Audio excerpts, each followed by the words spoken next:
లాంటి అందరికి ఇష్టమైన బొప్పాయి దాంట్లో ఉండే లాభాలు ఏమిటి, ఎవరు తినాలి ఎవరు తినకూడదు, ఎంత శక్తి వస్తుంది, దానివల్ల మన శరీర ఆరోగ్యానికి లభించే మేలు ఏమిటి, ఇవన్నీ విషయాలు ఈరోజు ప్రకృతి విజ్ఞానం ద్వారా మీకు అందులో పెపైన్ అనే ఎంజైమ్ ఉంటుంది. ఇది ఆహారం త్వరగా జీర్ణం అవటానికి బాగా ఉపయోగపడుతుంది. ఫస్ట్ లాభం అది.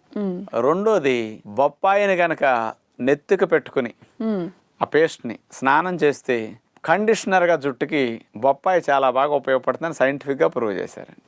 మూడవది తీసుకుంటే ప్రొద్దునే 2 చీలికలు, సాయంకాలం 2 చీలికలు 4 వారాల పాటు తింటే ఆటో ఇమ్యూన్ డిజార్డర్స్ కానీ, కొంతమందికి కీళ్ల నొప్పులు, కొన్ని మొండి నొప్పులు ఉన్న వాళ్ళకి ఇన్ఫ్లమేషన్స్ కీళ్లల్లో చర్మాల్లో ఎక్కువ ఉండి, కొన్ని రకాల ఆటోఇమ్యూన్ డిజార్డర్స్లో బాడీలు ఇతర అవయవాల్లో ఉండి ఇన్ఫెక్షన్ ఎక్కువగా ఉండి వాళ్ళల్లో బ్లడ్లో సిఆర్పి అని ఒక కెమికల్ పదార్థాలు కనపడతాయి అన్నమాట.